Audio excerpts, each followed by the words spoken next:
Salve, salve, muito bom dia! Estamos começando aqui pela Jovem Pan, mais uma semana no nosso a revista radiofônica que traz informação, prestação de serviço, entretenimento, tudo isso no papo dessa segunda, dia 16 de julho de 2018. Vem com a gente, sejam bem-vindos. 100 dias que abalaram o mundo petista. Condenado a 12 anos e 1 mês de prisão, Lula faz da cela um palanque e da esquerda um exército de marionetes. O economista, mestre em filosofia, colunista da Folha de São Paulo e da revista Exame, Joel Pinheiro da Fonseca, analisa os 100 dias de cárcere do petista. O Joel é o nosso novo integrante aqui do Morning Show. Paris é uma festa, só que não. Violência mancha a festa nas ruas da cidade em comemoração ao bicampeonato da Copa do Mundo. Nossos repórteres e comentaristas trazem todos os detalhes da vitória francesa diante dos croatas.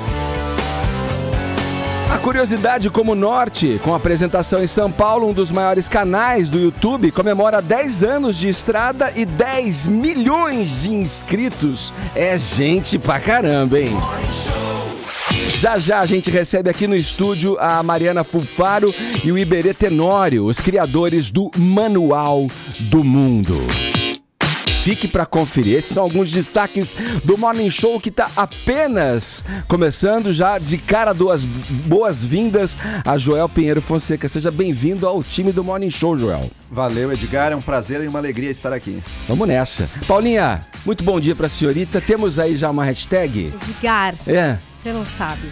O quê? Não sei. Hoje eu acordei numa espécie de delirium tremens futebolístico, querido. Você se lembra daquele filme Transpotting, né? Pode crer. Cara na abstinência da heroína. Nossa. Viu o quê?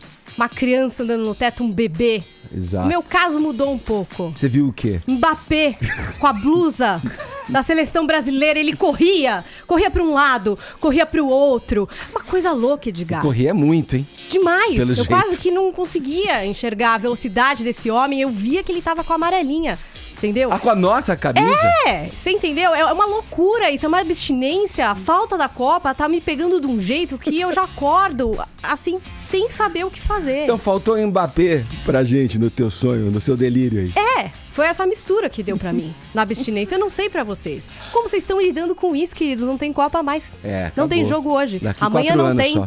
11 da manhã, Só 3 da Catar. tarde, você não vai ter o que fazer. Só o Catar. Você entendeu? Só esperar. 4 anos de E abstinência. é só em novembro a do Catar, então vai Demora demorar mais mais. meio ano. 4 anos e meio, é isso? Você entendeu? É. E eu quero saber o que é que vocês vão fazer nessa situação.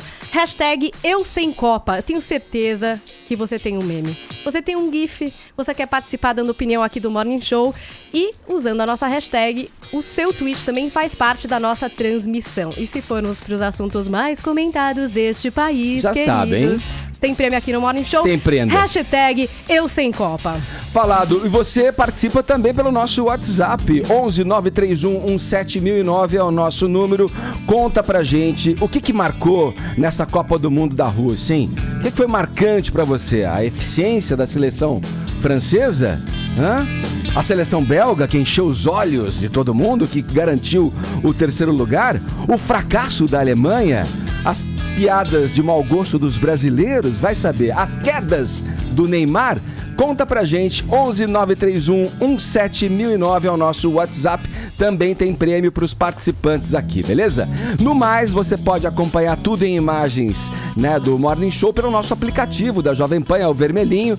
Também pelo nosso portal jovempanfm.com.br, pelo nosso canal youtube.com/morningshowjp e também pelas mídias sociais. Estamos no Instagram e no Facebook, com muito conteúdo extra na nossa página. Passe por lá, deixe o seu joinha que a gente fica feliz da vida. Todos convidados a passarem a próxima hora e meia colados aqui na Jovem Pan, porque o Morning tá só começando.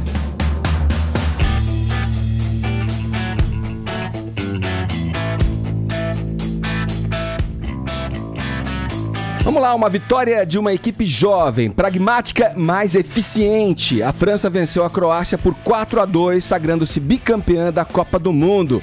E a gente vai direto para a Rússia conversar com o nosso correspondente por lá, Ulisses Neto, que cobriu a grande final nesse domingo. Ulisses, boa tarde para você aí, eu acho, né? Eu desconfio. Vamos lá, dá para cravar que essa seleção chega forte para 2022 na Copa do Catar?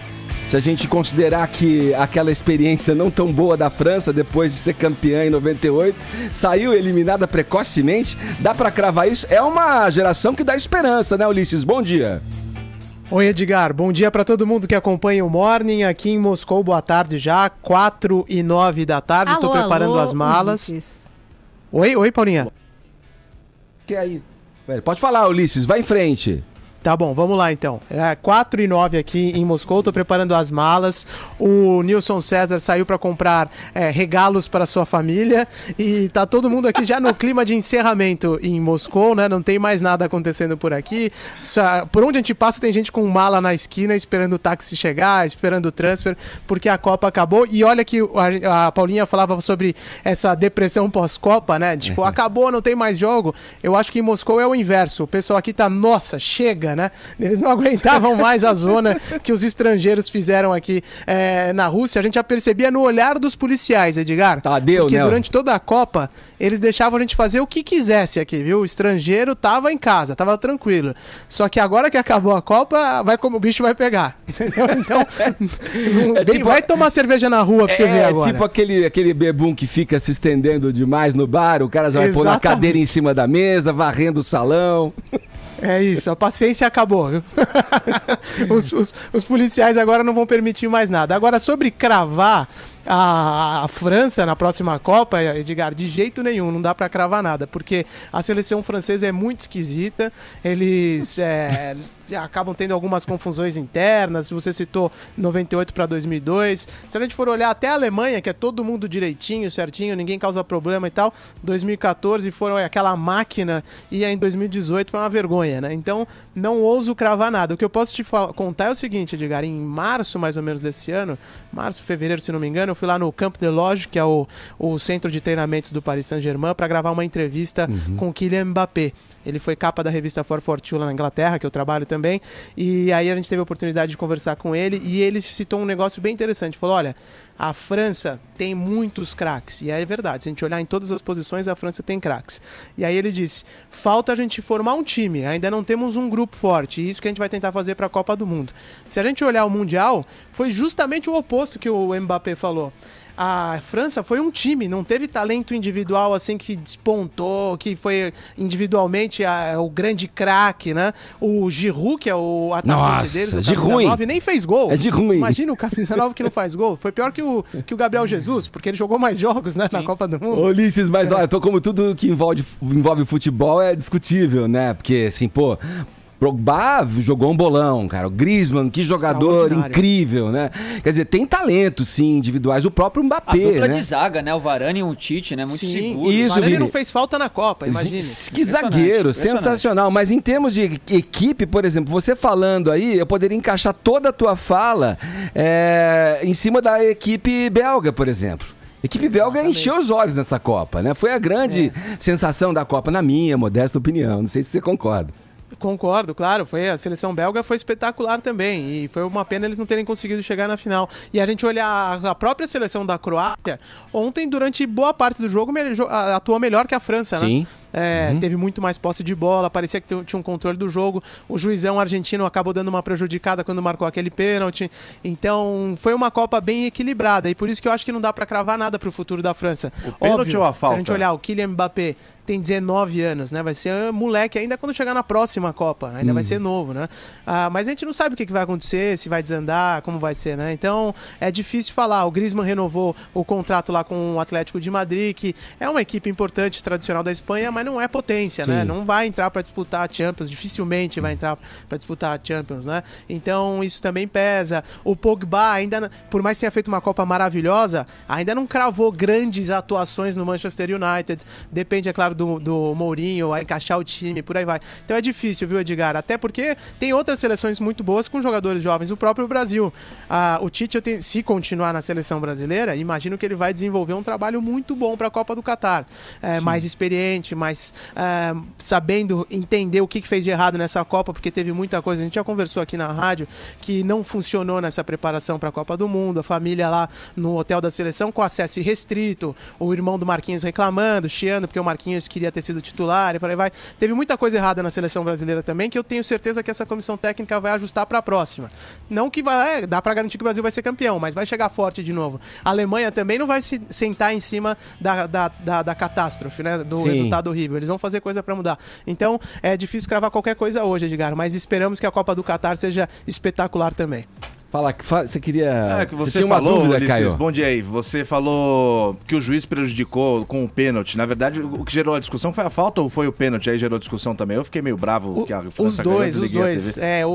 Eles reclamaram, os croatas reclamaram dos dois. Da falta que o Griezmann cobrou e acabou sendo o gol contra lá do Mandzukic. Também foi um lance discutido. Que foi uma falta cavada, gol, e depois né? o pênalti. A falta foi indiscutivelmente cavada. Ele hesitou muito pra cavar o pênalti. Eu vi mão na bola. Tô vendo coisa ou não? Porque eu fui super xingado aqui nos programas da Muita gente falou isso. É interpretativo, né? É complicado. O lance, o juiz voltou 3 vezes na tela pra ver. Agora, mas é uma recomendação da FIFA, né, Ulisses? Na área, né? É uma recomendação da FIFA que se marque esse tipo de pênalti agora, né? É verdade, já há alguns anos mesmo, né? Então é complexo. A torcida vaiou muito, mas é claro que a torcida sempre vai vaiar, porque tava todo mundo no estádio torcendo pra Croácia, né? Mas pois e como ele hesitou demais, eu acho que isso que ficou complicado. E ele na hora não ia dar, ele ficou esperando e tal, voltou pra ver. Vai dar, não vai dar. O cara, ele tava pulando. Peraí, gente. Tem que pra pegar impulso, você tem que mexer o braço. Vamos pelo simples, pô. Vamos pelo simples do futebol, pô. Jogador dentro da pequena área, braço aberto, bola bate na mão do cara, bola em direção ao meio da pequena área. Do zagueiro. O cara tinha que tomar mais cuidado ali. Tinha sim, sem dúvida. Bom, agora também ele é morta, né? Na hora eu pensei que ele não fosse dar o pênalti, pra ser honesto. E aí por isso que a torcida ficou revoltada. Mas tudo bem, é do futebol, acontece, o VAR tá aí. O Infantino, que é o presidente da FIFA, falou já várias vezes, né? Que a taxa de acerto foi muito alta e tal, e que chegou pra ficar, eles só vão fazer alguns ajustes, mas o VAR foi um sucesso absoluto pra FIFA, né? Disse a FIFA antes da final que foram 16 decisões, né, revisões de decisão, melhor dizendo, com uma taxa de acerto de 99,3%. Então, isso aí. A FIFA considera como um sucesso o VAR e vai estar aí para a próxima Copa, sem dúvida alguma. Ulisses, impressionou também, né, o pragmatismo dessa equipe francesa, que também carregava durante essa Copa o peso daquela derrota na Euro para Portugal em casa, né? A França que era muito favorita naquela decisão e acabou sendo derrotada por Portugal, que não tinha tanto brilhantismo, mas ainda assim tinha um Cristiano Ronaldo, e agora eu acho que eles tiraram, né, esse peso aí com essa conquista da Copa do Mundo, né? Sem dúvida, antes da final, durante a semana, o Pogba conversou com a imprensa, o Griezmann também falou, o Lloris bateu muito nessa tecla, né, o capitão francês, o goleiro, que na Euro 2016 eles entraram na final calçando o Lobotan, entendeu? Estavam de salto alto e falaram, o título é nosso, está garantido, porque Portugal não tinha nem Cristiano Ronaldo naquele jogo, né, a gente não pode esquecer, e que o time deles era muito melhor, Bernardo Silva se machucou também, que era outra promessa portuguesa daquela época, não foi a Euro. O time francês era espetacular, muito melhor do que o português. E aí isso prejudicou muito o time. Ulisses. O que o Didier Deschamps fez esse ano, que foi muito criticado também lá na França, agora ele virou rei. Agora ganhou o título como capitão, como treinador. Isso. Tá todo mundo aplaudindo ele, mas antes da Copa era criticado. E ele pegou e fechou o grupo, tirou todos os que poderiam causar problema, não chamou o Benzema, não chamou o Rabiot, que é um jogador importante também da França, deu pitizinho o Rabiot depois de não ter sido convocado, de ter ficado na lista de espera e falou, não, lista de espera eu não quero. Imagina, né? É um negócio horrível. Então o treinador tirou todos os que eram problema e falou, aqui vai ser um grupo fechado, todo mundo concentrado, vai jogar simples, e o futebol pragmático que vocês citaram aí foi o que a França fez a Copa inteira, embora tenha muitos craques, mas eles jogaram simples, jogaram com uma tática muito clara ali de defesa e tal, e partindo pro contra-ataque, e deu certo. Isso aí, eu mando aqui nessa oportunidade a frase clássica, né? Futebol é resultado, e o Didier Deschamps mostrou isso e se iguala, aliás, a Beckenbauer e Zagallo, campeão como jogador e como técnico, né, Ulisses? Mas o Zagallo ganhou 2 vezes. Ganhou 2, tudo bem. Agora, Ulisses, eu queria saber aí do Pelé. Pelé gostou da Copa? Você falou do Mbappé aí no começo do nosso papo e tal. Pelé gostou? Ficou feliz? O Mbappé atingiu as marcas do Pelé, né? Então, o Pelé, essas de marcar gol em final de Copa tão jovem assim. Então, o Pelé já aproveitou o momento que ele é muito bom de marketing, foi lá para as redes sociais com a equipe dele, com certeza, e já começou a elogiar o Mbappé e tal, e repercutiu muito, e falou, se o Mbappé continuar quebrando meus recordes, ou igualando os meus recordes, eu vou ter que tirar a poeira das minhas chuteiras. E o Pelé é carisma demais nas redes sociais, tem uma equipe espetacular para fazer isso por ele, né? E sempre repercute muito. E é claro que o Mbappé, que é bem humilde, gosta muito do futebol brasileiro. Sim. Quando eu encontrei no começo do ano, ele até falou, não, vim pra cá também por causa do Neymar, é um sonho poder jogar com um craque brasileiro. E o Mbappé com certeza tá gostando muito de ver o Pelé citá-lo nas redes sociais. E falou que não, ele é o rei e vai sempre ser o rei, né? E o Pelé é diferenciado. Aí começaram a chamar ele de príncipe, então, né, o Mbappé? Fala, Vini. Ulisses, e pra mim um erro, né, não ter eleito aí o Mbappé como o melhor jogador da Copa, até porque... Pra mim era o Hazard. Se não me engano, até 2006, eles escolhiam esse melhor jogador da Copa antes da final, depois da semifinal. Isso. Aí falavam que era um erro, porque aí o jogador que se destacava na final acabava não ganhando, né, como o Ronaldo em 2002. Mas não adiantou de nada, e parece que agora eles fazem essa premiação como um consolo para o derrotado. Porque tudo bem, o Modric fez uma excelente Copa, mas o Hazard jogador. Foi melhor, na minha opinião. Não, mas na semifinal e na final, o Modric não jogou nada. Não jogou mesmo. Foi bem abaixo. O Mbappé foi o melhor jogador. Tá certo. Ulisses, meu camarada... Quer que te mande um e-mail pra FIFA, Vini? Por favor. Manda sim. Manda todo mundo. Bota arroba FIFA. Fale conosco, @FIFA. Gia Infantino, agora eu saio de férias, se quiser conversar. Ulisses, quer dizer que o nosso próximo papo, então, é com você em Londres, é isso? Mas vai demorar. Vocês vão me dar uma folga agora, né? Porque eu tô há 37 dias sem descansar, tá? Tá certo, rapaz. Obrigado aí. Bom trabalho. Parabéns pelo trabalho aí na Rússia, nessa cobertura fantástica da Jovem Pan, nessa Copa do Mundo, igualmente fantástica. Valeu, Ulisses. Valeu, Edgar. Me manda a lista do que você quer aqui de Moscou. Vou lá encontrar o Nilson agora pra comprar ovos Fabergé, pra comprar uma vodka, tá bom. E tal. O que vocês quiserem, vocês avisam que eu mando pra vocês aí. Valeu. Vamos lá. Agora vamos pro extracampo aqui, já aproveitar aí dos seus comentários, Joel. Eu sei que vai chegar trabalhando aqui, ó. Esses dias que antecederam a final da Copa do Mundo, houve até um aspecto interessante, principalmente observado nas mídias sociais, que é a grande via de expressão, né, das pessoas, né? É muita gente querendo boicotar, torcer contra a Croácia, alegando que os croatas são ultranacionalistas, são simpatizantes do nazismo, do fascismo.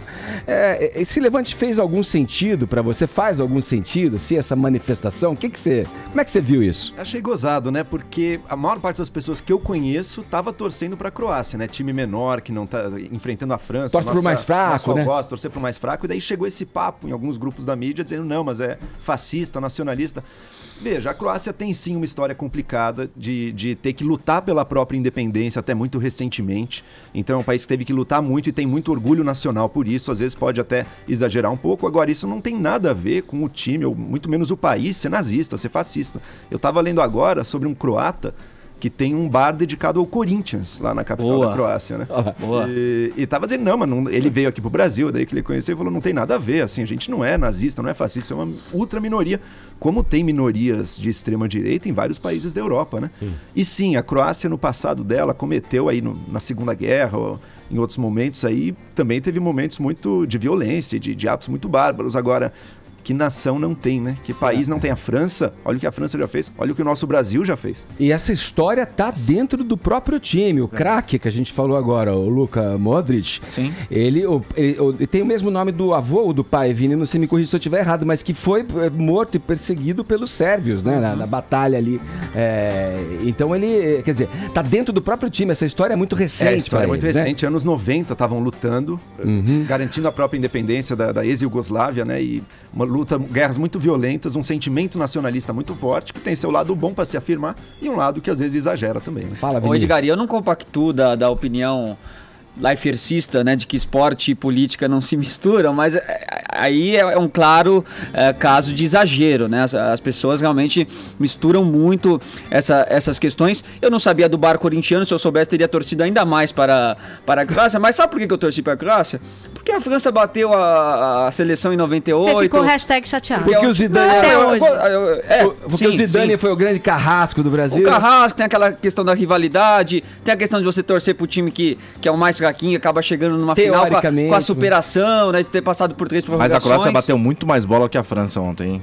Então, nos 30 primeiros minutos, principalmente, né, antes de tomar o primeiro gol. Então você acaba torcendo por esses motivos, até um pouco mais banais, né? A galera viaja também, né? Falado, eu ia até entrar nesse papo do Vida, né, que fez lá, deu um salve pra Ucrânia, né, glória à Ucrânia, tal, que gerou polêmica também, os torcedores russos, a cada vez que ele pegava na bola, contra a Inglaterra, né, eles vaiavam instintivamente, ele foi também e se pediu desculpas, né, nas mídias sociais.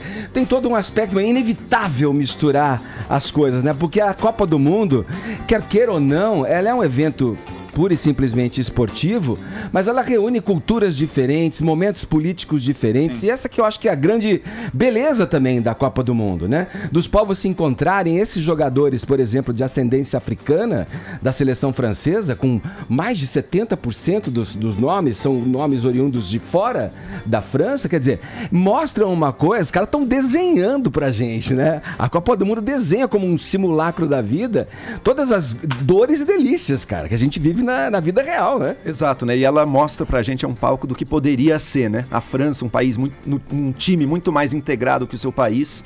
E as relações entre os países, Rússia, Croácia, teve vários jogos clássicos, né, que misturam rivais.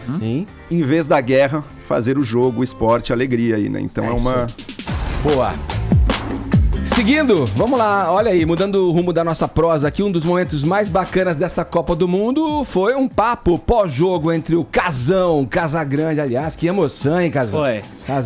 Bastante, né, meu? Você até ficou ali, objetivo. Os olhos marejados, é isso? Passei sóbrio, né, meu? Você e o Galvão também meio emocionado, e talvez a última Copa dele, não sei. Isso aí é marketing do Galvão. Vai ficar mais uns 10 anos por aí. Mas foi um momento emocionante, Vini, você concorda? Foi, Edgar, foi bastante emocionante. Depois do jogo, depois da final, essa conversa entre Galvão e Casagrande e também no meio de todos eles, né, Arnaldo César Coelho anunciando também uma aposentadoria, anunciando aí novos projetos, um novo ciclo dele até dentro da Rede Globo também. Mas vamos começar falando do Casagrande, que já tem exposto bastante, né, essa superação dele, essa luta diária, né? Inclusive aqui no Morning Show, quando teve aqui. Inclusive aqui no Morning Show, essa luta diária contra as drogas, a gente tem acompanhado, né, a série do Fantástico, que é bem legal, e chamou a atenção, né, até antes da Copa começar, quando ele traçou esse objetivo. Olha, eu quero ir pra Rússia, porque eu quero que essa seja a minha primeira Copa, e que eu vá sóbrio, permaneça sóbrio e volte sóbrio. E esse foi um objetivo que ele felizmente conquistou e se emocionou ontem no ar com o Galvão Bueno. Vamos ouvir. Galvão, tudo isso que você falou realmente aconteceu, e para mim essa Copa é a Copa mais importante da minha vida, porque eu tive uma proposta quando eu vim para cá, quando eu saí do Brasil, que era chegar aqui pela primeira vez numa Copa do Mundo sóbrio, permanecer sóbrio e voltar para minha casa sóbrio. Então eu tô muito feliz. Assim você chora e me faz chorar também. Parabéns, Casa, que Deus te abençoe. Emoção à flor da pele, hein? E o Galvão também se emocionou, depois eles gravaram até um videozinho também à parte na rede social. E o Arnaldo César Coelho aproveitou, né, esse clima de emoção para também fazer um anúncio que pegou aí muitos de surpresa, que é essa aposentadoria, principalmente desse cargo, né, de comentarista, de arbitragem, que inclusive o Arnaldo é um dos pioneiros, né? Ele que foi um árbitro muito respeitado, apitou principalmente final de Copa do Mundo e estava exercendo há muitos anos já esse cargo aí como comentarista, sempre ao lado também dessa dobradinha, né? Arnaldo e Galvão. Pode isso, Arnaldo? Pode isso, Arnaldo. E agora talvez não vai poder mais, porque ele vai seguir aí um novo rumo. Vamos ouvir esse momento também. Já que o momento é de emoção, Galvão, deixa eu contar uma coisa. A vida da gente é feita de fases. Eu tive minha fase como árbitro de futebol durante muitos anos e cheguei a apitar uma final de Copa do Mundo, que é o grande momento da vida do árbitro. Eu tive minha fase como comentarista em todas as Copas do Mundo que vocês esteve presente comigo. 30 anos. E eu quero dizer que está chegando ao fim também essa fase. Tenho novos projetos. A Rede Globo está de portas abertas, eu sei disso. Mas eu quero descansar um pouco, porque realmente é uma vida fatigante. Eu quero me dedicar um pouco à família e aos meus negócios também, que você sabe e o povo sabe. Portanto, muito obrigado a todos. Eu acho que a equipe da Rede Globo é uma maravilha trabalhar, desde o pequeno funcionário até os diretores, os maiores diretores. É uma equipe grandiosa que nos dá uma segurança e uma tranquilidade, e isso é muito importante. E depois desse momento veio a derradeira com o Galvão Bueno também, né? Se emocionando e deixando no ar, né? E deixando no ar o futuro aí dele dentro da Globo. Eu acredito, o Galvão tá com 67 anos, acredito que ele tem bastante lenha para queimar ainda. Claro que ali tem uma questão da voz, né? Mas eu acho que o Galvão tem pelo menos mais umas 2 Copas do Mundo. Essa foi a 12ª dele, mas ele falou, ó... 2 títulos, talvez né? essa seja a minha última Copa do Mundo, talvez não. Deixou no ar, depois ele foi na rede social também explicar que não é que ele queira deixar, é que a gente não sabe, né? O dia de amanhã. Mas eu acho que o Galvão estará, sim, na Copa do Catar em 2022, hein, Galvão? Porque aí depois de todo o discurso emocional dele, e nos vemos no Catar 2023, né? Errou, é 2022. A emoção vale tudo. É 2022, Galvão, você vai estar lá. Em 2015, um dos negócios aos quais o Arnaldo César Coelho falou que tem é uma afiliada da Globo no Rio, que se chama TV Rio Sul. Eu trabalhei lá em 2015, ou seja, pro Arnaldo, e ele ia lá e ele já falava que ele tava cansado, que a próxima Copa ele ia parar e tal. E eu lembro de uma vez ele falando comigo, ele falou, vou parar, pra mim já chega e tal. O Galvão também tá cansado, fica aí no ar, então esse negócio do Galvão tá cansado. Será? É difícil de saber parar, né? Imagina, o Galvão Bueno, né? cara, complicado. Toda a história que ele tem, né? Vamos... Edgar, só eu não poderia deixar de registrar, acabei até esquecendo aqui quando a gente falava do Casagrande. Não costumo também fazer crítica a colegas da imprensa, mas achei lamentável o texto que o Paulo Henrique Amorim fez sobre o Casagrande. O título era Quem Quer Saber da História de Casagrande? Né? E um texto assim depreciando a história de luta, de superação dele, bastante triste a gente ler de um cara que está na imprensa, né? De um cara que teve um passado no jornalismo respeitado. Enfim, lamentável. Só queria lamentar esse fato. É lamentável. Vamos lá, vamos falar de política, Joel? Vamos lá. 100 dias de Lula na prisão, né? Desde 7 de abril, quando ele chegou à superintendência da Polícia Federal em Curitiba. Que balanço você pode fazer pra gente desse período aí? Olha, a gente tá vendo como o apoio do Lula por grande parte da população, né? É forte, muita gente continua gostando e tendo boas memórias dele, uma ternura e querendo votar nele. Agora, tá fora da eleição, né? Pela lei brasileira vai estar fora da eleição e a estratégia agora é mantê-lo como um candidato virtual o máximo que der e depois botar algum sucessor no lugar dele ali. E a luta agora dele é não ser esquecido, né? Porque se o Lulinha ficar esquecido dentro da prisão ali, ninguém mais fala dele, essa estratégia vai por água abaixo. E essa estratégia na transferência de votos, você acha que ela vai se sacramentar? Ele é um grande transferidor de votos mesmo? Ele é um grande transferidor de votos, né? Ter eleito a Dilma não é pra qualquer um, né? Não foi coisa fácil. Então ele já se mostrou um grande transferidor de votos. 2 vezes, né? 2 vezes. O candidato que ia entrar aí no lugar dele, provavelmente o Haddad, ia entrar forte. Agora, é engraçado isso e bastante interessante que o Joel colocou, né? Enquanto o Lula é lembrado na cadeia, ele continua com essa força. Semana passada ele deu uma declaração para alguém que foi visitar o criminoso lavador de dinheiro na cadeia e falou o seguinte: olha, eu acho que as pessoas estão querendo matar a minha ideia e tal. Falou pro Franklin Martins, né? Estão querendo matar a ideia que o Lula é e tal. Ou seja, não agregou em nada no noticiário, na imprensa nacional, só que se insiste em ficar falando o que o Lula pensa, o que o Lula acha. No capítulo de domingo passado, do dia 8, quando teve a decisão para solta o Lula, prende o Lula, solta o Lula, isso eu acho que é um fato relevante, você tem que noticiar. Agora, o que o Lula acha ou deixa de achar na cadeia... Foi um golpe de mídia também, né?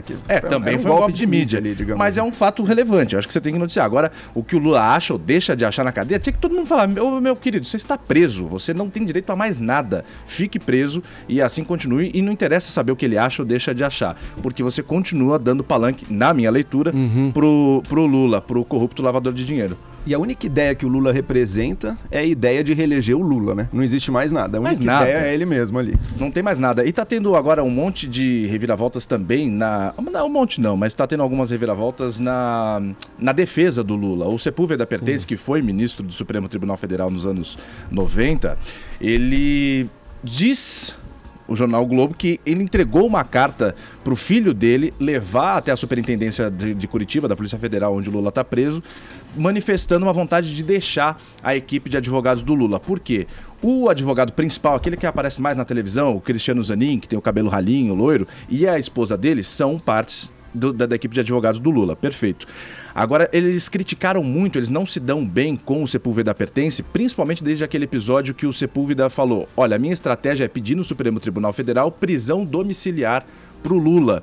O Cristiano Zanin foi lá e criticou, falou: não, isso daí é o seguinte, se você pedir, Sepúlveda, vai passar a impressão que a gente concorda, que o Lula sim é um criminoso, você concorda com a sentença, então não pede nada, deixa que eu faço o meu caminho aqui. O Sepúlveda se sentiu desrespeitado, até por ter mais idade, ter mais história, e aí a partir desse ponto que se criou um embate dentro da equipe de advogados, e o Sepúlveda Pertence achou que agora, não, onde o ponto que chegou, ele não concorda mais com as decisões do Cristiano Zanin e com esse clima de desrespeito à estratégia do próprio Sepúlveda. Então o filho dele teria ido na semana passada, na sexta-feira, até a Superintendência da PF em Curitiba, entregue uma carta para o Lula falando: olha, meu pai não quer mais fazer parte da sua defesa. Segundo ainda as informações do jornal O Globo, o Lula recebeu essa carta com tristeza. Ele falou: não, eu não aceito, o Sepúlveda é meu amigo há mais de 40 anos, eu não aceito, não concordo com isso, então pode ser que nos próximos dias o Sepúlveda em pessoa vá lá visitar o Lula e converse com ele para ver se continua ou não no time. Ô Joel, rapidamente, só para seguir nesse comentário do Caio, a estratégia da defesa, você acha que ela pode ganhar alguma força? A gente tem a iminência aí da posse do Toffoli como presidente do STF. Você acha que isso pode... Ou tem aí o caso recente do desembargador, o Favreto, né? Para a soltura do Lula e tal. Você acha que isso pode causar uma reviravolta aí? É difícil cravar qualquer coisa, mas acredito que não. Assim, o Dias Toffoli, embora tenha esse passado todo ligado ao PT, já mostrou também que muitas vezes contrariou os interesses do PT aí. Então, acredito que o nosso judiciário está forte, está querendo mostrar... O judiciário hoje em dia quer se mostrar o grande herói do Brasil, né? Então, acho que vai ter uma resistência muito grande dentro do próprio STF a ideia de soltar o Lula nesse momento. O problema é que o Dias Toffoli, ele é da turma que queria mudar o entendimento de 2016, né? Muito provável que ele coloque no plenário de novo essa votação, né? É um risco, mas até agora, pelo menos, acho que o Lula fica lá dentro e essa estratégia que a gente viu, uma estratégia de mídia e que mostra a bagunça que está a cúpula do PT e a estratégia dos advogados, né? Não sabem o que fazer, eles precisam tirar o Lula de lá, porque um velhinho esquecido na prisão é a pior coisa que pode acontecer para eles. Agora, 10 horas 35 minutos, horário de Brasília.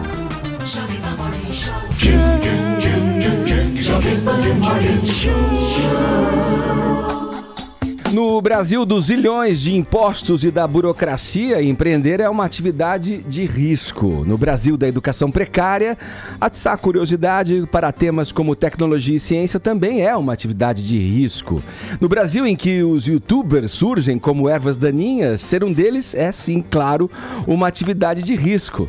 Pois os nossos convidados desta manhã resolveram correr um risco triplo e hoje eles vão muito bem. Criaram um canal cujo propósito inicial era ajudar as pessoas a resolver pequenos problemas, daí foram se metendo em experimentos dos mais diversos e complexos e mergulharam no mundo da física, da química e de tudo mais que possa despertar a curiosidade ou matar a curiosidade. Por exemplo, eles ensinam como congelar água em 1 minuto, a furar um coco usando uma bala 7 Belo, a fritar ovos sem fogo e por aí vai. É com satisfação e alegria, eu já rindo aqui, apresento e dou as boas-vindas aos nossos convidados nesse Morning Show, os criadores do Manual do Mundo, Mariana Fulfaro e Iberê Tenório. Sejam bem-vindos. Obrigado. Obrigada. Adorei o Ervas Daninhas. Eu também, estamos rindo aqui. Tô pensando que eu sou uma tiririca. Prolifera e é difícil acabar com ela, viu? Nem sempre você consegue. Mas antes da gente engrenar no papo aqui, o que vocês podem contar pra gente desse evento que comemora os 10 anos do canal e os 10 milhões de inscritos no canal? Nossa, vai ser incrível. A gente preparou uma apresentação, um show lá no Tom Brasil, vai ser nesse domingo, dia 22. E a gente um show? A gente pegou as experiências mais cabulosas que a gente já fez no Manual do Mundo, as mais espalhafatosas, E a gente tá preparando para fazer tudo no show. E também fazer uma partida de Sai Truco, que é o nosso game show que a gente faz no Manual do Mundo, fazer um ao vivo. O Sai Truco são conhecimentos gerais e conhecimento de ciência, então é bem difícil. Vai ser bem bacana. E a plateia vai participar, né? E aí que tá o chance do show. Que não vai ser um negócio passivo. Interativo ali. Completamente interativo. E bem bagunceiro. Que é a nossa característica. Deixa eu mostrar aqui pra quem nos acompanha em imagens o primeiro vídeo que vocês gravaram. O nome é Como Fazer Multiplicação Sem Tabuada. Vocês se lembram desse dia aí? Só tem 10 anos isso aí, hein? A qualidade técnica é bem parecida também. Olha, tem Nossa, mãe do céu. Olha lá, 2 vezes 7. Olha lá. Faz uma diagonal ali. Vídeo caro, hein? Olha lá. Quer ir narrando? Pode ir narrando, o Iberê. Então, para multiplicar 2 vezes 7, você faz 2 linhas representando 2 e 7 linhas representando 7. Aí vão ter cruzamentos entre essas 2 linhas, você conta os cruzamentos, é o resultado da multiplicação. Quer dizer, quem estiver ouvindo não entendeu nada. Porque por exemplo, 3 linhas paralelas, aí você vai cruzando essas linhas. 3 vezes 7 são 3 linhas a 45 graus para a direita, depois 7 linhas a 45 graus para a esquerda. 3 45 sobre a 7 dá 14. Casão, vai. É por aí. Mas você consegue. Tem vários vídeos ensinando a fazer tabuada no Manual do Mundo e são truques bem simples. São truques legais. Mas quando a gente começou, vocês estavam falando da qualidade técnica, né, do vídeo. Era muito diferente. Não tinha erva daninha, era todo mundo na tulipa. 10 anos. Não tinha nada disso, né, do que tem hoje. Era completamente diferente. A gente mesmo gravou esses vídeos com equipamento emprestado. Era aquelas câmeras de bolso que hoje nem existe. Ninguém tem mais câmera, né? Hoje em dia era aquela câmera. Não tinha nem WhatsApp. Não tinha nem WhatsApp. Mas esse conceito do YouTuber é verdade. Né? Mas eu não tinha, essa palavra YouTuber não existia. Vocês criaram um canal porque queriam que fosse um lugar onde as pessoas tirassem as suas dúvidas. Eu vi vocês já contando isso, tirassem todas as suas dúvidas. Tivessem uma dúvida, pudessem entrar lá e tirar essa dúvida. Mas como que vocês estavam na vida profissionalmente? Porque hoje em dia, todo mundo acha que de repente é uma saída fazer um canal no YouTube, né? Ou sobre YouTube, alguma ou coisa, Uber. Sei lá. Se não der no YouTube, vai ser Uber. Então, assim, funciona. tem algumas carreiras que são, assim, um plano B que pode dar certo. Como foi pra vocês? Como era o momento de vocês? Nossa, nunca ninguém perguntou isso. Que legal. A gente tava super bem. A gente tava bem, super bem. A Mari era terapeuta ocupacional, tinha um site sobre terapia ocupacional que a gente já gostava muito de fazer coisa na internet, então a Mari bombava com esse blog. E se você procurasse terapeuta ocupacional no Google, era a primeira pessoa que aparecia, era a Mari. E aí eu fazia muito atendimento particular. Então a gente estava muito bem profissionalmente. A gente tá indo bem. Mas o Manual do Mundo foi um projeto pessoal.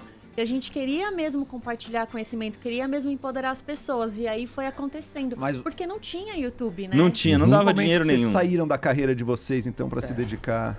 Só isso. 4 anos depois. 4 anos depois, quando começou. Aí, em 2012, o Google começou... 2010, o Google começou a monetizar, né? Você começava a ganhar uma porcentagem da propaganda que aparecia antes. Quando a gente começou, isso não existia. Nem tinha canal quando a gente começou. E aí que a gente sacou, peraí, dá para as pessoas se inscreverem e tal, dá para ganhar uma graninha antes. Foi nessa época que a gente pensou em montar o portal, né? O portal Manual do Mundo. Porque olha como a gente era pretencioso. A ideia era justamente essa, que as pessoas fossem lá e conseguissem achar resposta às suas dúvidas. Então, elas iam digitar no Google, como afiar a faca? Por que o céu é azul? Por que o dente de leão, quando a gente assopra, solta lá as folhinhas? Ia cair no Manual do Mundo. Por isso o nome, Manual do Mundo. E o deus de vocês desse mundo é o Bigman, então? Não. Vocês já viram? O Bigman é um programa de televisão que também atendia aos pedidos, né? Os telespectadores mandavam as perguntas e ele ia destrinchando. Não mandava nada, era tudo feio. Não, mas tudo bem. Aí... Eu era mó frustrada com isso, porque eu assistia a Bigman. Você achava que tinha cartinha? Cadê o Rato Lester? Onde via, daí a pessoa vinha, o rato branco do banhado, sei lá de onde, era uma coisa muito bizarra. Perguntou como é que... Eu lembro que em outubro de 2014... circulando aqui por São Paulo, a cara de vocês, principalmente a sua, acho que era uma foto tomando banho, alguma coisa assim, explicando do banho, né? Era nos relógios digitais e tal, outdoor não, mas nos relógios e tal, o Manual do Mundo. Eu falei, pô, os caras tão grandes mesmo. Ali vocês já tinham a real noção de, cara, deu muito certo a nossa escolha de largar o que a gente estava fazendo e fazer o Manual do Mundo, né? Ou não? Eu acho que foi mais ou menos nessa época que caiu, acho que 2014, acho que caiu a ficha, né? Porque teve isso nesse ano, teve o livro que a gente lançou do Manual do Mundo em 2014, a gente também fez uma série pra Cartoon, chama Experimentos Extraordinários, tudo em 2014. Então daí deu uma virada. Falou, opa, peraí, esse negócio... Mas a gente sempre foi uma linha constante, nunca teve nada que viralizou absurdamente, de repente a gente se assustou com isso, né? Em 2014 a gente tinha 2.400.000 inscritos. A gente tem um pôster desse lá no manual, desse do relógio, o Google deu pra gente, a gente tem na parede. Falar. Essa campanha foi um esforço do Google, eu acho que foi um dos primeiros aqui no Brasil, de levar, foi o primeiro, né? De levar os caras que tinham canais e que se esforçavam para fazer um conteúdo diferenciado para o grande público. Então, tudo bem, você fala 2 milhões, pode não ser um grande número, como é de alguns outros youtubers, mas tinha conteúdo e a plataforma apostou nesse conteúdo. Eu queria saber como vocês enxergam a plataforma, porque tem muita gente que critica, né? Pô, eles não me revertem dinheiro, aqui é um problema, eles não deixam as pessoas verem meu vídeo, eles desligam o sininho, sei lá. Como vocês enxergam essa plataforma que acabou alavancando o trabalho de vocês? A plataforma paga a gente. A gente encara de um jeito bem profissional tudo isso. Acho que a maioria das pessoas que entram no YouTube agora acha que eu vou fazer 3 vídeos e vou bombar e se não dá certo a culpa é do YouTube, sabe? Vamos comparar então o YouTube ao mercado de música. É uma coisa muito parecida, né? É meio artístico, né? Você tem que conquistar um público. É super difícil. Então não adianta você ficar culpando a rádio porque sua música não foi bem. Eu acho que é mais ou menos isso. Então a gente gosta pra caramba do YouTube. Foi o que projetou a gente, dá uma liberdade total pra fazer o que quer e tal. E é lógico que tem os seus limites, tem os seus probleminhas técnicos, mas poxa, dentro do que a gente tinha 15 anos atrás, não tinha nada, o YouTube é que proporcionou tudo isso. Você não falou qual que era a sua profissão. Eu era jornalista. Você falou que vocês estavam bem. Você nunca pode estar bem. Então você se deu muito bem. Você nunca tá bem. Dentro do que é possível tá bem. A gente tava bem. Iberê, Mariana, eu imagino que o grosso desses 10 milhões de seguidores é formado por crianças. Me corrijam se eu estiver errado. Porque quando eu era criança, eu tinha uma fascinação por aquele brinquedo que era um laboratório. Foi proibido, Edgar. Foi proibido. Agora só alguns ativos químicos que pode ter. Pois é, você que sabe, tem filhos pequenos, você sabe disso.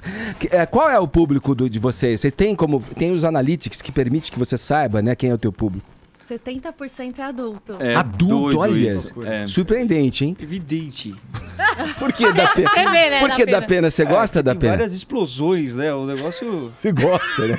pra caramba, velho. Não, é isso. Tem explosões e tem também o jeito que a gente passa o conteúdo. Tem um negócio... A gente evita ser infantilóide, assim, sabe? Então... Bom dia, amiguinhos! E aí, tudo bom com vocês? Eu sou o Lucas Neto. Até porque as crianças também não vão muito nessa, né? Eu falo pro Vini isso todo dia, ele não entende. Então, o que a gente acha é que assim, se a gente mira mais ou menos um jovem adulto, aquele cara que tá começando o cursinho ou no meio da faculdade, que era o que a gente era quando começou o Manual do Mundo, né? Que a gente era, não fala assim. Que a gente já faz tempo, né, Mary? Isso aí já faz 10 anos. E acho que conversando com esse público, todas as outras faixas, elas se identificam. Então, desde o cara que tem 60, que assiste porque tem uma lembrança da infância e tal, até o moleque que tem 7 e ele quer aprender coisas novas e não sei o quê. Então... E de ver dá errado também, eu vou te dizer, viu? Porque as pessoas ficam querendo desafiar quem tá ali. Eu tô lembrando agora dos Mythbusters, né? Os caçadores de mitos. Que eu me lembro, vendo vocês, eu me lembro um pouco isso. É uma experiência que o cara faz ali e vai ver o resultado, né? E tem muita gente que fica ali secando pra dar um negócio errado, né? Também, né? Sabe que antigamente a gente não punha muita coisa errada, aí a gente percebeu que tinha que pôr. Aí. Primeiro porque é legal ver o dar errado, mas segundo também que muita gente chegava pra gente e falava, tentei fazer esse experimento de vocês e não deu certo e tal. Falou, não, peraí, a gente tem que mostrar que antes de fazer dar certo, dá muita coisa errada. Isso é uma coisa importante de falar, que tudo que a gente publica no canal deu certo. A gente testa antes, tudo. Então... porque é fácil você mentir que deu certo, né? Nossa, isso que mais tem na internet. Mas eu brinquei aqui com a questão da explosão, mas o que teve de pior, assim? Alguma coisa que deu muito ruim? Não tem. É que deu muito ruim mesmo? É porque a gente não publica, né? Coisas que podem machucar de verdade. Vou dar um exemplo. Dei um exemplo. Numa época tava bombando umas bolinhas de pano, que você colocava álcool e aí viravam bolinhas de fogo e você conseguia fazer malabarismo e tal com isso. Eu falei, vou testar, de repente. Aí eu testei na cozinha de casa, derrubou no chão, começou a pegar fogo na cortina que ficava embaixo da pia. Ah, você foi num lugar bem seguro também, né? Pra fazer... Então, não, mas aí eu me dei conta de que, peraí, se tá dando errado comigo, é óbvio que vão incendiar meia dúzia de casa com essa experiência. Outra coisa que pediam muito pra gente era a bomba de fumaça. Vocês se lembram do Jiraya? Sim, Tinha tacava. aquilo. Meu, aí um amigo nosso que ele tava fazendo engenharia química, ele falou, eu vou testar esse negócio, tá todo mundo pedindo. Eu falei, eu não vou testar, não é perigoso. Teve queimadura de 3º grau testando. Como é que é isso, a regulamentação na lei, assim? Vocês fazem o alerta, a advertência? Como é que funciona isso? Então, a gente, quando tiver qualquer coisa que a gente acha que uma criança deveria estar acompanhada de um adulto para fazer, a gente já coloca um aviso. E a gente só faz coisas que são perigosas para valer, que não pode fazer em casa, se realmente estiver inacessível para fazer em casa. Então, se tiver uma experiência com um gás de cozinha, que é super perigosa e fácil de fazer, a gente não vai ensinar, porque a chance das pessoas de fato fazerem em casa é muito grande. Então, tudo que a gente ensina que é perigoso, ou é inacessível, produtos inacessíveis, ou é um perigo que se pode correr. Tudo bem, tem que fazer uma coisa que vai no forno, ou que vai fogo, ou que vai faca, mas são coisas que, ou acompanhado de um adulto, ou até uma criança consegue fazer conhecendo os limites ali.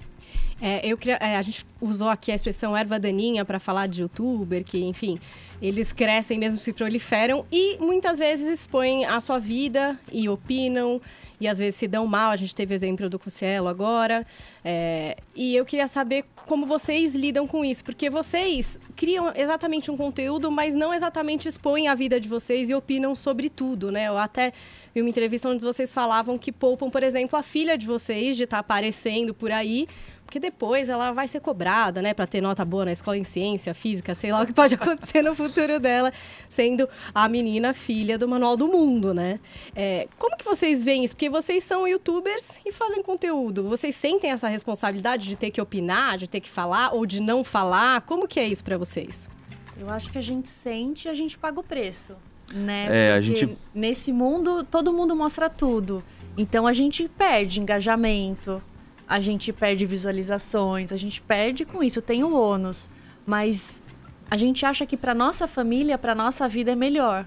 A gente sabe que mostrando a nossa filha, por exemplo, quando ela nasceu, a gente só fazia isso da vida. A gente ficou 1 ano só cuidando dela. Nosso Instagram morreu. Porque a gente não tinha o que mostrar no Instagram que não fosse ela, e não podia mostrar ela. Então, tem um preço meio pesado aí a se pagar, você resolver tirar a sua família do jogo. Mas é uma questão de valor também, né? Qual que é o valor pra você? Na sua vida, o mais importante é você ficar nu pra todo mundo e expor sua família, não ter mais nenhuma privacidade, nem nada, tudo a custo de views. De joinha, de curtidas, Ô, louco, like. Pra onde foi esse papo, hein? Olha só.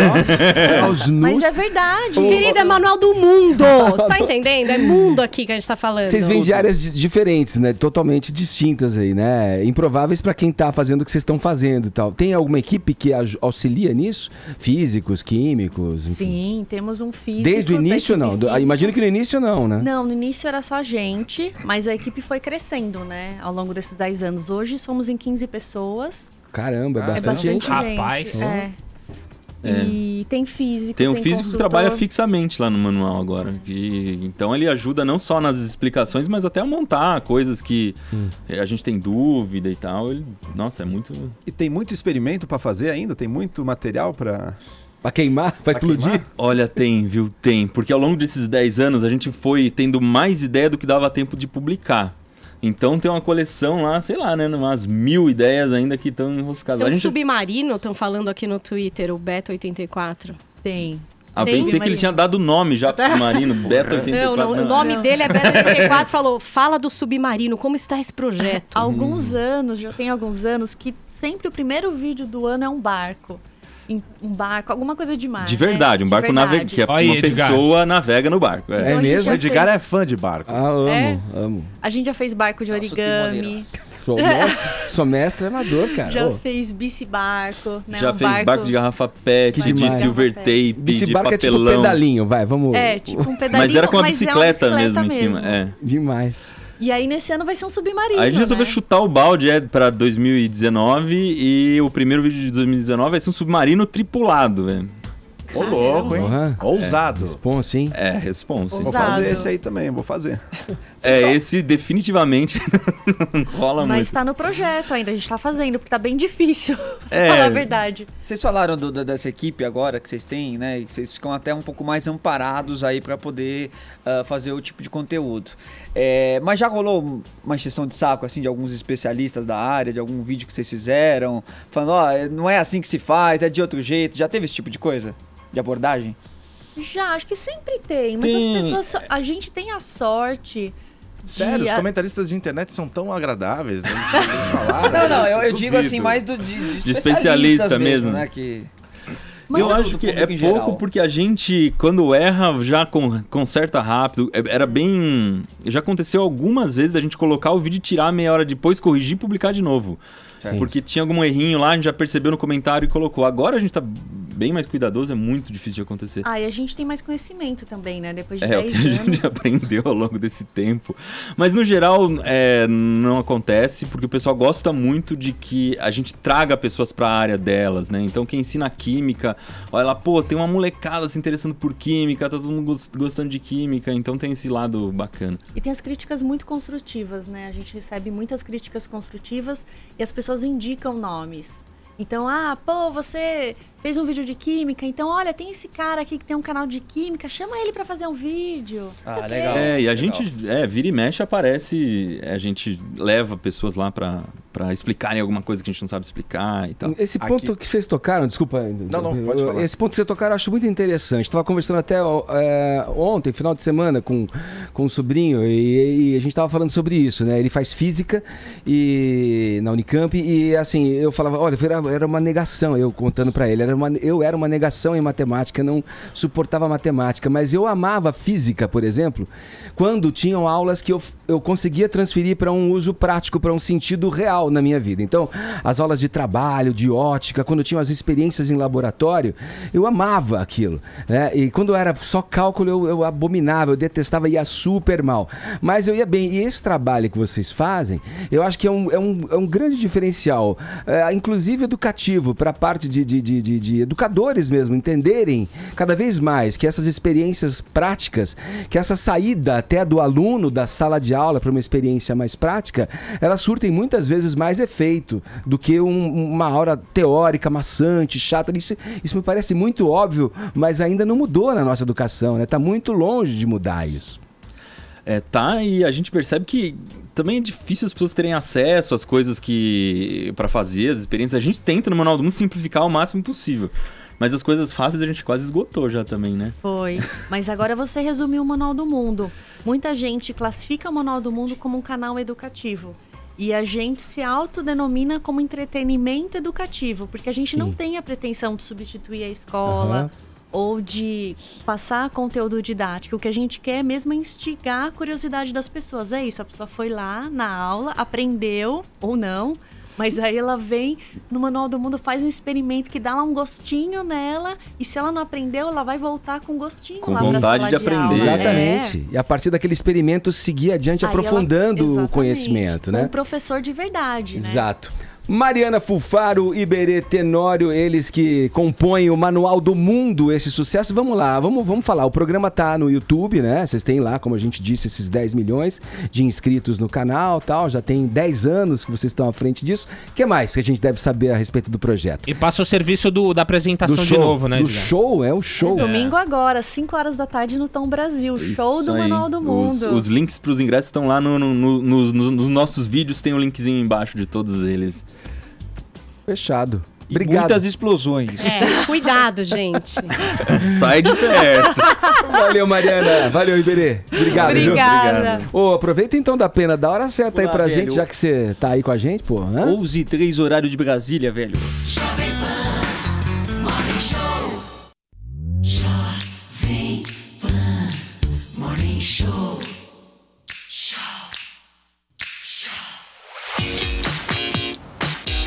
Vamos abrir esse bloco do Morning Show com uma dica muito legal, uma dica do turismo sustentável. Vai, Paulinha. Então, Ed, eu nem sabia o que era direito turismo sustentável. E aí eu fui descobrir que, claro, que tem a ver com essa proposta de preservar o meio ambiente, os recursos naturais, mas também tem a ver em garantir que essa comunidade visitada possa receber os turistas e ter também ali um crescimento econômico dessa atividade turística e garantir isso para outras gerações. E no Brasil, a gente tem uma ONG chamada Garupa, que mapeia e ajuda esse tipo de turismo no país. Eu conversei com a Paula Arantes, que tem 20 anos de experiência como consultora para projetos de ecoturismo e que é do time da Garupa. E ela explicou um pouco de como a ONG age por aqui. Tem várias alternativas para auxiliar essas iniciativas. Uma, a gente começou com o crowdfunding, né? Com a ideia de, com pequenos projetos, dessa vaquinha digital para pegar recurso, ajudar com pequenos valores, projetos que alavancassem um destino, né, novo, que não estava no circuito, e para aquele que pudesse ter uma estrutura melhor e pudesse realmente se destacar no mercado. Então, a gente começou com essa proposta e criou o Guia Garupa do Brasil Autêntico, que é uma página dentro do nosso site, onde a gente tem um mapa do Brasil, apontando quais são essas iniciativas e deixando contato para as pessoas chegarem até lá. Então, o turista que tem vontade de fazer uma viagem diferenciada, com propósito, buscando uma experiência autêntica e tal, ele tem como encontrar informação. Então, o site é garupa.org.br. E sabe que com essa iniciativa de crowdfunding, essa ONG já ajudou a financiar 11 iniciativas aqui no Brasil que resultaram em projetos que, por meio do turismo, trouxeram renda direta para mais de 820 comunitários. E a Garupa não só mapeia, mas ela também ajuda essas comunidades a entenderem como podem receber os turistas, testando esses destinos através do que eles chamam de expedições, Ed. A gente formata uma expedição e leva turistas para testar um destino novo, um roteiro novo, onde a comunidade que está propondo o turismo como alternativa tenha como testar, né? Se eles gostam de receber pessoas, se eles não gostam, o que precisa ajustar no roteiro, o que precisa oferecer, o que tem que ter de mais informação.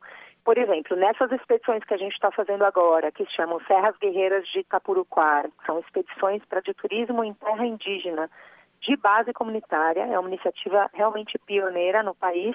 A gente teve pessoas inscritas dos mais diversos perfis.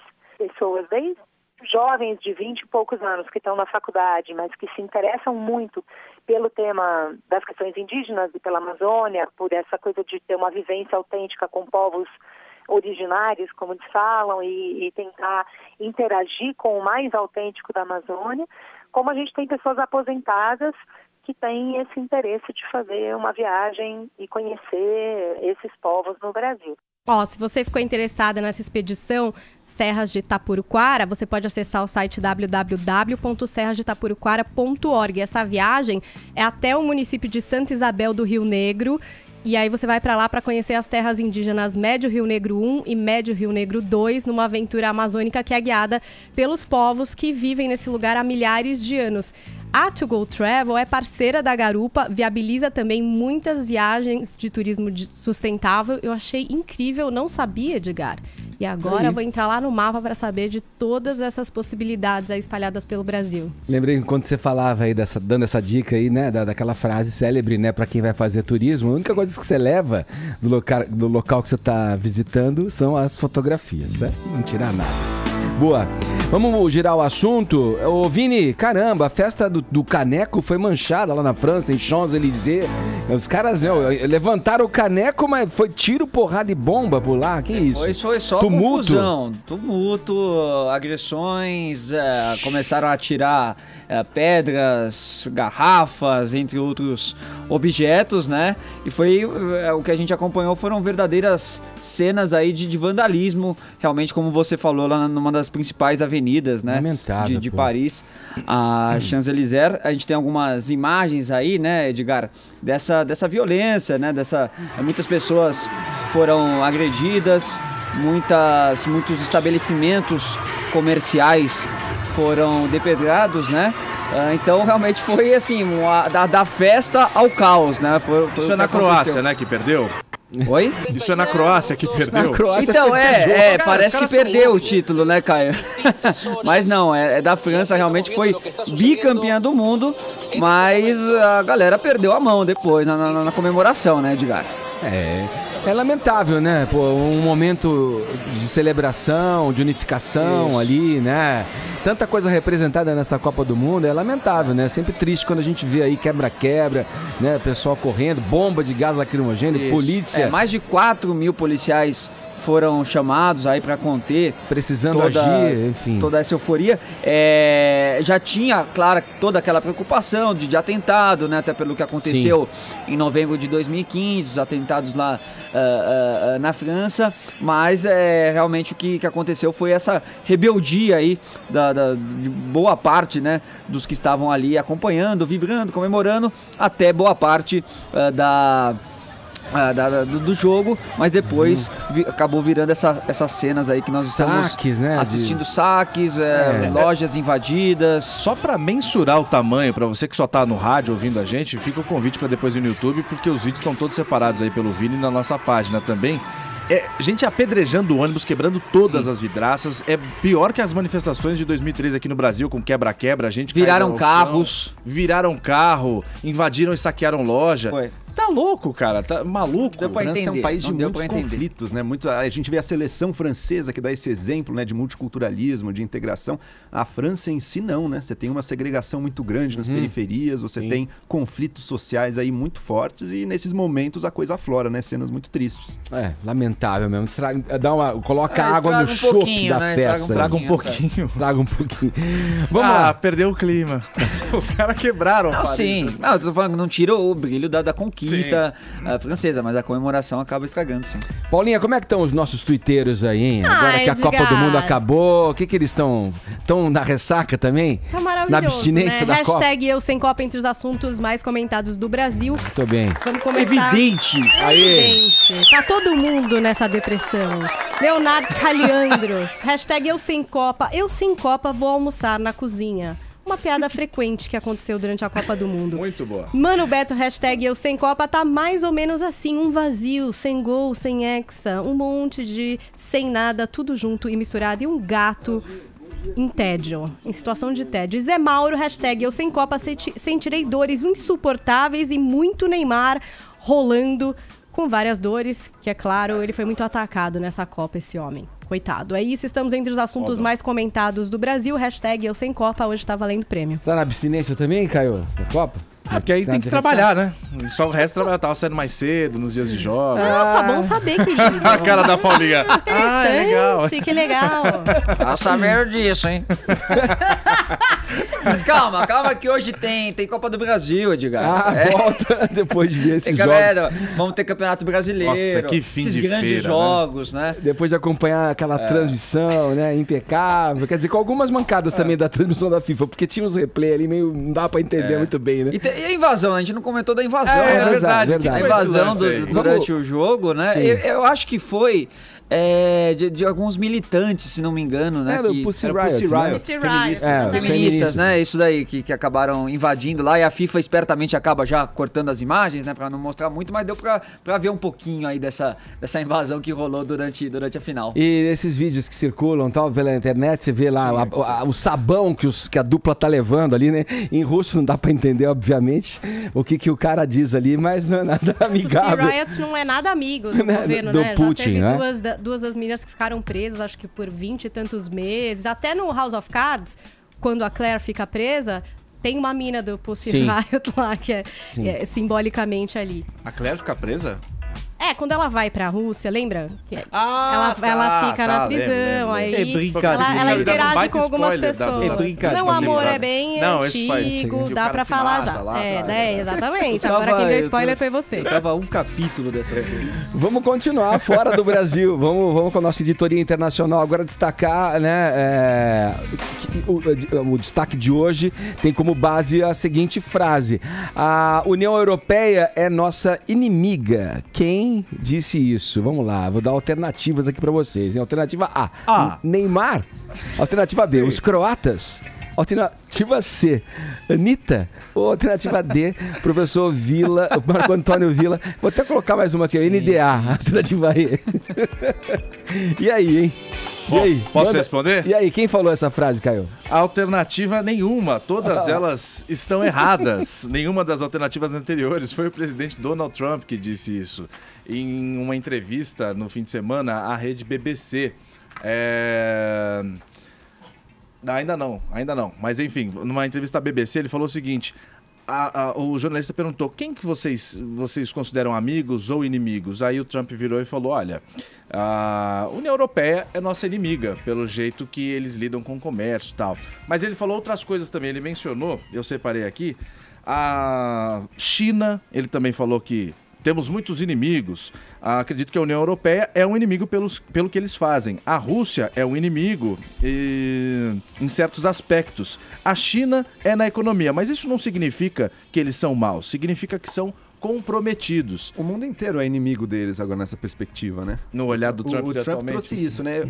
É engraçado que para os inimigos reais dos Estados Unidos, especialmente os inimigos mais fracos, tipo Coreia do Norte, Irã, o Trump teve um efeito legal até, que esses caras estavam botando as asinhas de fora e com o Trump assertivo, imprevisível, eles agora estão pensando 10 vezes. O problema é na relação com os aliados, né? Na relação com os amigos dos Estados Unidos, que os Estados Unidos sempre criou uma ordem mundial. Canadá, Europa, América Latina, México, né? Os Estados Unidos criou uma ordem no mundo, uma ordem que o beneficiava muito e que ele arca com um pouco mais de custos dessa ordem também. Agora não, agora ele está brigando por migalhas com a União Europeia, com o México, brigando por uma visão muito individualista econômica que no final das contas vai prejudicar a todos, né? Então isso é muito, muito sério. Incitando a Theresa May a apontar, né, a União Europeia como inimiga. Mas né? a Theresa May do Reino Unido, eles são bastante aliados. Ele se refere à União Europeia. Inclusive, a movimentação do Brexit é da saída, da retirada da Inglaterra do Brexit. Da União Europeia. Subserviente, né? Uma Inglaterra que ele deseja uma Inglaterra subserviente. Ele então vem com a gente, vamos enfrentar a União Europeia.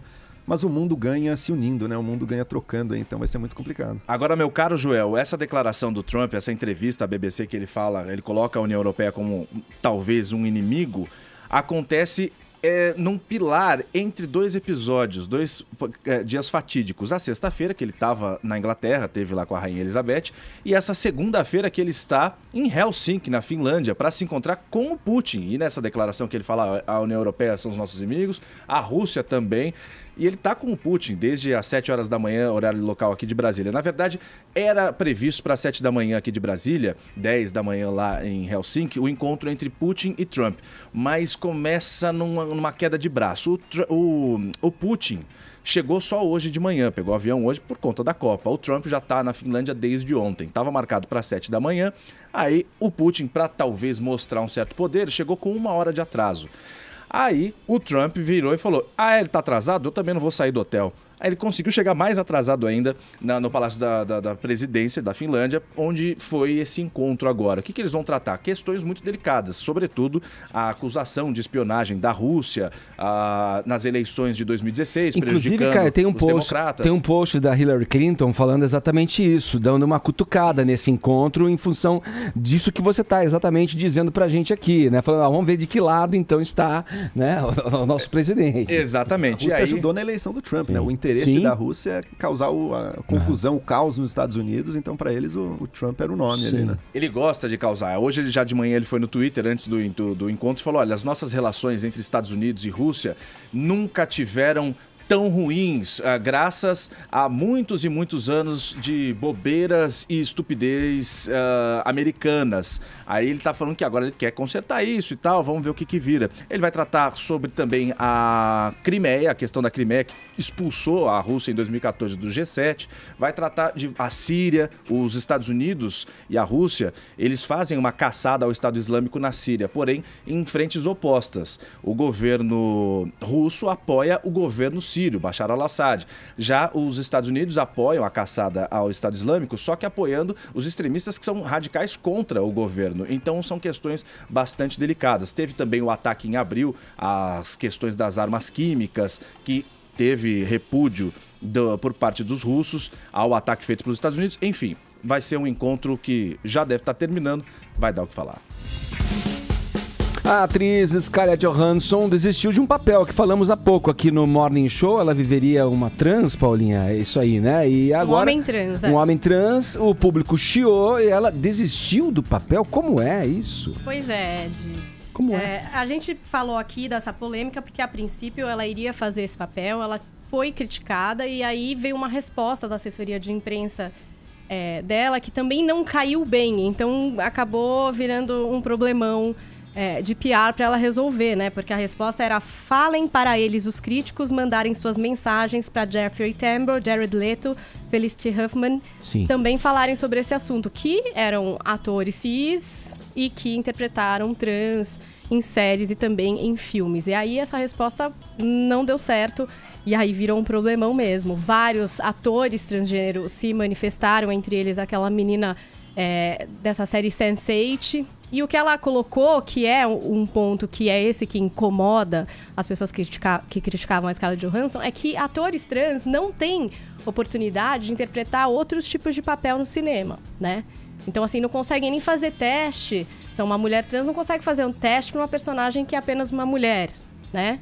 Então, não tem papel para essas pessoas outros que não sejam esses de personagens transgênero. E que aí a Scarlett Johansson estaria ocupando um lugar que não seria dela. Até a gente discutiu aqui a respeito de, mas o ator não tá aí para interpretar qualquer tipo de papel? Na verdade, A regra agora mudou, né? A regra agora tá proibido interpretar qualquer coisa que você não seja, né? Complicado. Sendo que vai totalmente contra o que é ser ator. Mas aqui, no que a Scarlett Johansson agora assumiu, é deixar, se afastar desse projeto, não fazer esse papel. E exatamente por causa da pressão. Ela explica aqui que foi por causa disso. Que tem admiração e amor pela comunidade trans, é grata pelo fato das conversas sobre inclusão continuarem em Hollywood. Aí ela traz dados aí que o número de personagens LGBTQ+, caiu em 40% em relação a 2017. Ela alega aqui, diz que gostaria muito de interpretar esse personagem, que para ela ia ser incrível, mas que ela entende, então resolveu se afastar. Da polêmica, né, Edgar? A verdade é essa. Dá muita polêmica, eu não sei. Opinião, assim, rápida aqui no papo que a gente tá levando. Eu acho um erro ela fazer isso. Qualquer sinalização que vá ao encontro de uma questão de verossimilhança da personagem ou legitimidade daquele personagem que você vai viver, já vira uma questão de disputa polarizada no mundo em que a gente vive hoje. Eu sou assim, pró essa, por exemplo, essa atriz que reclamou, olha, os papéis não chegam pra gente, né? Acho que deveriam chegar pra todos. Deveriam chegar pra todos. Mas quem decide a melhor ator ou atriz vem primeiro Mas quando chegar vai poder não fazer só pra papel de trans? Então, aí que tá. Aí que tá. Aí um trans fazendo o papel de um... Cuidado então, com o que se pede também, né? A gente tem pra visibilidade, né? Ter uma Scarlett Johansson fazendo um papel desses ia trazer uma visibilidade pra uma causa que outros atores exatamente menos famosos não traz. Né? Você tem, na semana passada, o lançamento do clipe, não é Vai Malandra, é o Me Solta, Me Deixa, lá do Nego do Borel. Do Nego do Borel, que foi todo problematizado, e um dos pontos apontados, colocados pelas minorias da problematização do clipe era: o Nego do Borel, ele já começa com aquele personagem no início do clipe meio que totalmente caricato, estereotipado, e as pessoas falam, isso daí a gente já sabe pra onde vai, não é dessa forma que a gente quer ser representado. O Nego do Borel muito caricato. Agora, você tem uma figura como Scarlett Johansson, uma atriz de sucesso, uma gata e tal, querendo representar um papel desses, traria à luz a discussão de uma forma bem mais... menos caricata, mais nobre, mais bela e tal. E aí os caras já falam, não pode representar e tal. As minorias, ditas minorias, querem dar um salto pra aceitação sem querer passar antes por os degraus que existem na transformação da cultura das pessoas, da aceitação e tal. São degraus. A gente foi criado com as intolerâncias, as diferenças nos anos passados e tal, e os caras estão querendo pular etapas. Não, já me aceite, já é assim, já vai ser... Calma. Aí vem os critérios, né, que são totalmente discutíveis. Vamos lá, agora 11 horas 28 minutos, horário de Brasília. Agora você pode ajudar a aquecer o inverno de muitos idosos. Benegrip criou a campanha Benemeias, o melhor look da estação. Você entra no site www.ubemcontagia.com, compra suas Benemeias maravilhosas por apenas R$19,90 e o valor vai direto para ONGs que ajudam os idosos mais carentes. Participe desse movimento, compre a sua Benemeia edição limitada, porque transmitir o bem é mais contagiante que a gripe. Benegripe, o bem contagia. Um oferecimento de Benegripe. Se persistirem os sintomas, o médico deverá ser consultado. Boa, é hora de prêmios agora. Cadê os twitteiros vencedores aí, Ai, Paulinha? Andréa Dias, Vamos lá. querida, que vai ficar com saudade, sabe de quem? Do Canarinho Pistola. Hashtag maravilhosa entre os assuntos mais comentados do Brasil. Hashtag eu sem Copa. Falado. E assim a gente termina esta primeira edição da semana do Morning Show. Muito obrigado pelo prestígio e pela audiência. Amanhã tem mais. A partir das 10 aqui na programação da Jovem Pan.